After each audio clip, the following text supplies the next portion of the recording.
दोस्तों स्वागत है सभी लोग एक और नई रेनेगेड मॉडल की वीडियो के अंदर में। और आज के इस वीडियो में हम लोग को पता चल जाएगा कि दोस्ती कितनी गहरी हो सकती है या फिर नहीं। जी हाँ, मैं बात कर रहा हूँ वांगली के वन एंड ओनली एक लौते दोस्त ची हुई के बारे में। आज के इस वीडियो में आपको पता चल जाएगा कि जब डीमन क्लैन के एंसेस्टर के ऊपर में यहाँ पे वांगलिन हमला करने गया, तब वहाँ पे ची हुई ने आखिर किसका साथ दिया। क्या वो वांगलिन का साथ देता या फिर वो न्यूट्रल रहता है। लेकिन सबसे बड़ा मुद्दा यहाँ पर यह उठ के आता है कि कहीं ची हुई ने वांगलिन को धोखा तो नहीं ना दे दिया। तो इसके बारे में आज की इस वीडियो में हम लोग को पता चल जाएगा और जो आप लोगों ने कभी भी एक्सपेक्ट नहीं किया होगा वही होने जा रहा है। तो चलिए आज की इस वीडियो को हम लोग बिना किसी देरी के स्टार्ट करते हैं। तो जैसा कि हमने अपनी लास्ट वीडियो में देखा कि वहां पर वांगलिन ने खुद की बॉडी को एंशिएंट गॉड बॉडी के साथ में फिर से फ्यूज कर लिया और इन दोनों का फ्यूजन मतलब वहां पर डिस्ट्रक्शन तो पक्का है। जी हाँ, वहां पे ली वानफंग खुद को बचा नहीं पाता और वहां पर वांगलिन ने उसे पूरी तरीके से बर्बाद कर दिया। इसके साथ साथ उसकी पूरी सोल को भी उसने अब्सॉर्ब करके रख दिया। इनफैक्ट वो यहीं पर रुकता नहीं है, बल्कि इसके बाद ही जैसे ही उसने उसे हरा दिया तो उसने पूरे शू ये सेट के अंदर में जितने भी सोल फॉर्मेशन के कल्टीवेटर्स थे उसके ऊपर में अपने मार्क को छोड़ दिया। मतलब उनकी कल्टीवेशन को वहीं पर सील कर दिया और अब वो लोग कभी भी सोल फॉर्मेशन लेवल से आगे नहीं बढ़ पाएंगे। जिसका मतलब शू ये सेट जो कि एक्चुअली में एक रैंक 5 कल्टीवेशन कंट्री थी, अब वो पूरी तरीके से रैंक 3 की बन चुकी है। और जैसे ही वांगली ने इस कांड को किया, ये कांड पूरे सुजाकू प्लांट के ऊपर में आग की तरह फैल जाती है और सभी लोगों को पता चल जाता है कि संगन्यू बल्कि मरा नहीं है और वो वापस आ चुका है। इनफैक्ट उसने वहां पे ली वानफंग को हरा दिया और उसने पूरे शू यू सेट को बर्बाद करके रख दिया। इसके बाद सभी लोगों को पता चल चुका था कि वो कल्टीवेटर जो कि सोल ट्रांसफॉर्मेशन लेवल के बाद सबसे ज्यादा पावरफुल है, अब वो वापस आ चुका है। इसे हराने के बाद वांगलिन अपने सेकंड प्लान की तरफ में बढ़ने ही वाला था। अब वो सोच रहा था कि अब वो कैसे डीमन क्लैन के एंसेस्टर को वहां पर मार दे। इसी दौरान वो वहां पर उसकी सभी की सभी एबिलिटीज और पॉसिबिलिटीज के बारे में सोचा था।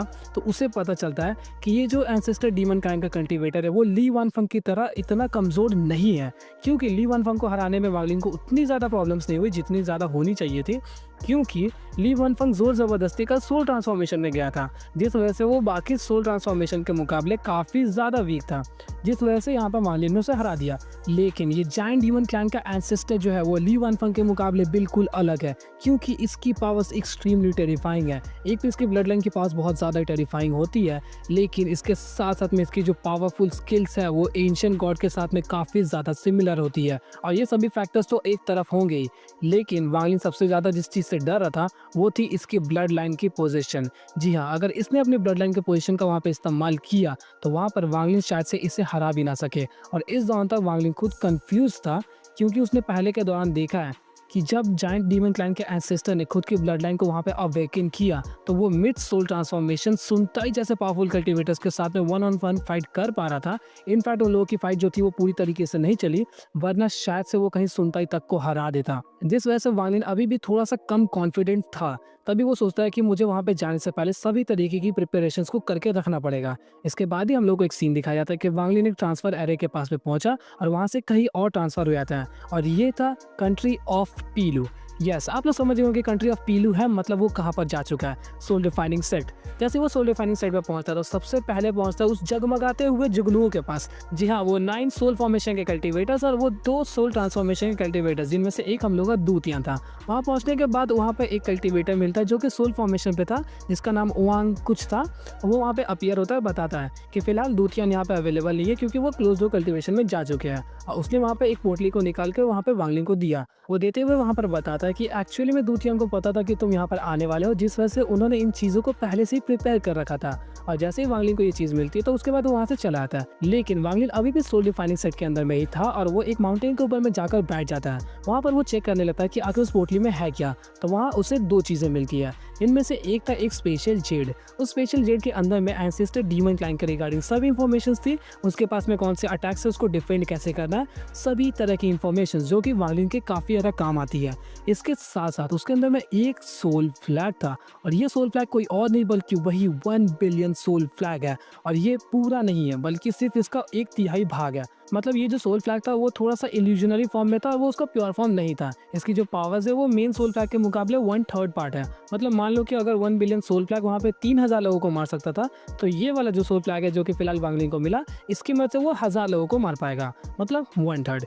इन चीज़ों को देख के वहाँ पे वांगलिन काफ़ी ज़्यादा खुश होता है। लेकिन इस 1 बिलियन सोल फ्लैग का एक ड्रॉबैक था कि वो इसे सिर्फ 2 बार ही इस्तेमाल कर पाएगा, जो कि वांगलिन के लिए काफ़ी है। इसके बाद वांगलिन वहाँ पे बिल्कुल भी टाइम को वेस्ट नहीं करता और वो एक ट्रांसफर एरे का इस्तेमाल करके दूसरे जगह पे पहुंच जाता है जो कि था जायंट डीमन क्लैन। वहां पहुंचते ही वांग लिन बिल्कुल हड़बड़ी नहीं दिखाता, बल्कि वो बाहर की तरफ में ही थोड़ा रुक जाता है और वहां पहुंचकर उसने कई सारे फॉर्मेशन को क्रिएट करना स्टार्ट कर दिया जो कि काफी ज्यादा कॉम्प्लिकेटेड वहां पे नजर आ रहा था। और एक्चुअली में एक ऐसा फॉर्मेशन है जिसकी मदद से वांग लिन अगर बाई चांस वो एक वोटिक्स की मदद से किसी और स्पेस पे पहुंच जाता है तो वो आसानी से वापस से प्लैनेट सुजाकू पर आ सकेगा।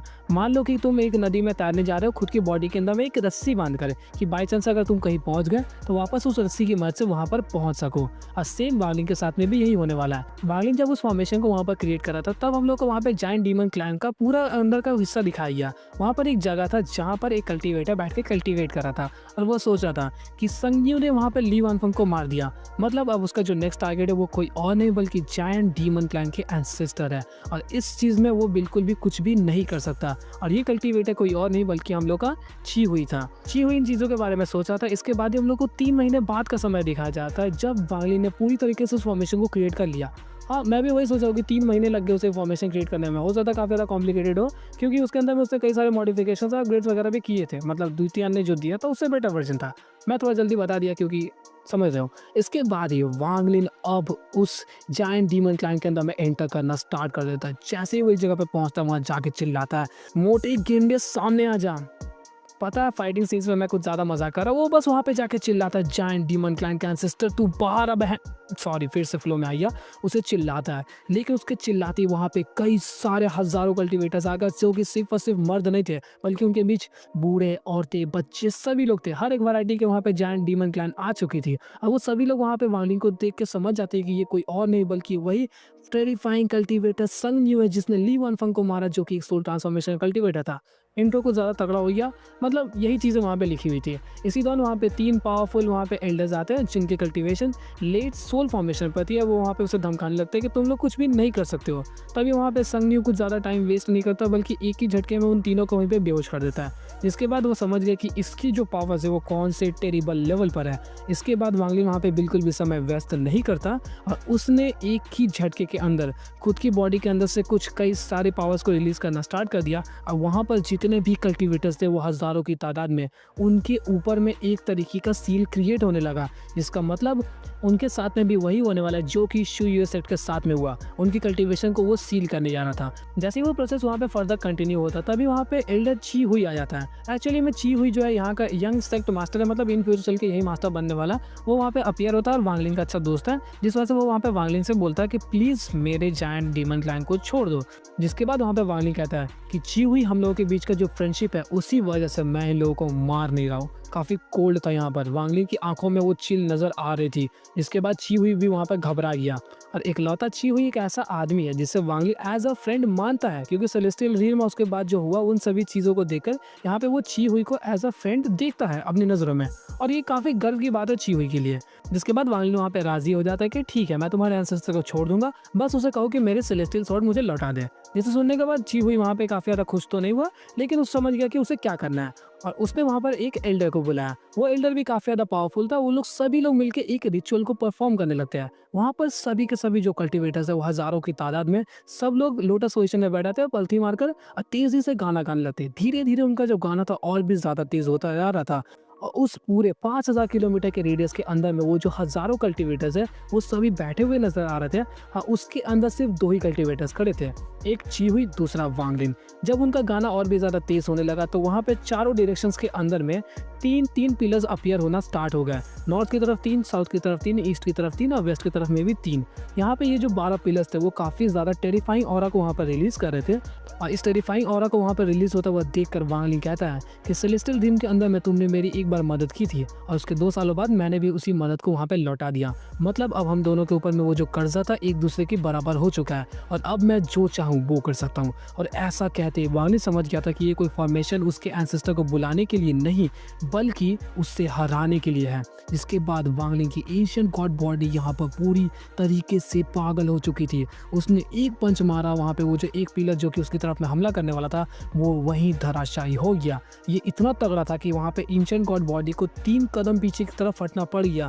मतलब सोच सकते हो कि ये कितनी टेरिफाइंग होने वाली है। इसी दौरान एंशिएंट गॉड बॉडी के हाथ से थोड़ा खून भी निकल रहा था, जिसे देखकर वांग लिन वहाँ पे हंसने लगा। और जब जब वहाँ पे एंशिएंट गॉड बॉडी हंसता वहाँ पे मुझे डर आने लगते, गूज़बम्स न्यूज़ आने लगते हैं कि कांड होने वाला है। और वहाँ पर एक-एक करके उसने लिटरली 8 के 8 पिलर्स को वहाँ पे तबाह कर दिया। इसे देखकर वहाँ पे ची हुई काफ़ी ज़्यादा घबरा गया, क्योंकि उसके जो एंसेस्टर है वो भी सिर्फ़ 8 पिलर्स तक को ही एंड्योर कर सकते थे, और अगर इससे आगे वांग लिन बढ़ गया मतलब उसने उसकी एंसेस्टर की पावर्स को भी सरपास कर दिया होगा।